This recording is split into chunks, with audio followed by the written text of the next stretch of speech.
A Pilgrim Canonized by Irvin S Cobb. You come on the morning of the third day to the Grand Canyon in northern Arizona. You take one look and instantly you lose all your former standards of comparison. You stand there gazing down the raw red gullet of that great gosh awful gorge, and you feel your self importance shriveling up to nothing inside of you. You haven't an adjective left to your back.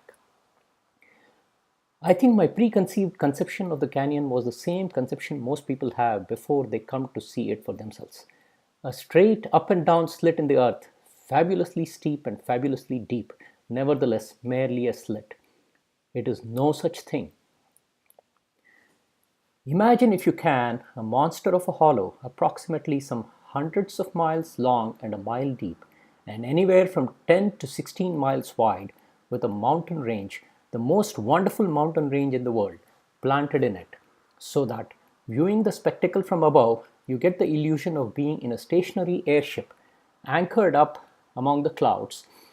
Imagine these mountain peaks, hundreds upon hundreds of them, rising one behind the other, stretching away in endless, serried rank until the eye swims and the mind staggers at the task of trying to count them.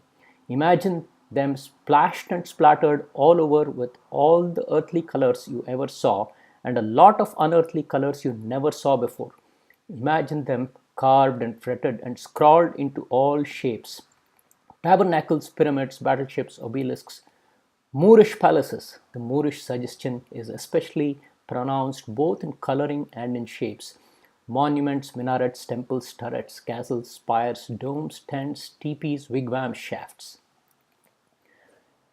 Imagine other ravines opening from the main one, all nuzzling their mouths in her flanks like so many sucking pigs, for there are hundreds of these lesser canyons, and any one of them would be a marvel were they not dwarfed into relative puniness by the mother of the litter. Imagine walls that rise sheer and awful as the wrath of God, and at their base, holes where you might hide all the seven wonders of the olden world and never know they were there, or miss them either. Imagine a trail that winds like a snake and climbs like a goat and soars like a bird and finally bores like a worm and it is gone.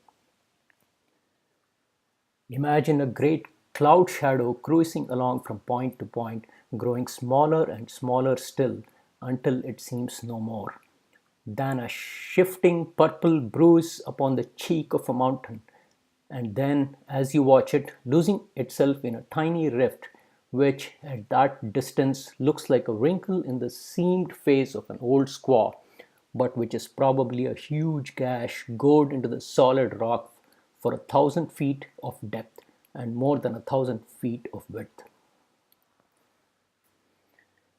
Imagine way down there at the bottom a stream visible only at certain favored points because of the mighty intervening ribs and chines of rock, a stream that appears to you as a torpidly crawling yellow worm, its wrinkling back spangled with tarnished white specks, but which is really a wide, deep, brawling, rushing river, the Colorado, full of torrents and rapids, and those white specks you see are the tops of enormous rocks in its bed.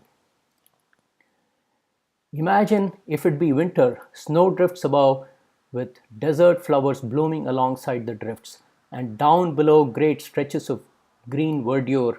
Imagine two or three separate snowstorms, visibly raging at different points, with clear, bright stretches of distance intervening between them, and nearer maybe a splendid rainbow arching downward into the great void, for these meteorological three-ring circuses are not uncommon at certain seasons. Imagine all this spread out beneath the unflawed turquoise of the Arizona sky and washed in the liquid gold of the Arizona sunshine. And if you imagine hard enough and keep it up long enough, you may begin, in the course of 8 or 10 years, to have a very faint and shadowy conception of the spot where the shamed scheme of creation is turned upside down and the very womb of the world is laid bare before our impious eyes. Then go to Arizona and see it all for yourself, and you will realize what an entirely inadequate and deficient thing the human imagination is.